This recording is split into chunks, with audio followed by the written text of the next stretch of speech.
So here's a bit more live action, because I had trouble making the first video, and like I said, remote. I think because of all the bits in the motor and connecting the wires, it now goes backwards when you press forward and the other way around. But if you switch the wires, it should go forward when you press forward. So backwards is forward.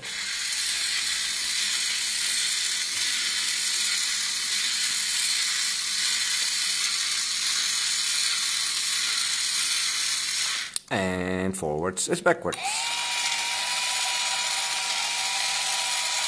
The moonwalk.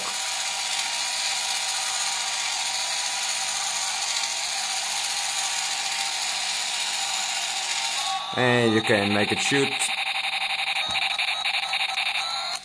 And that's about it.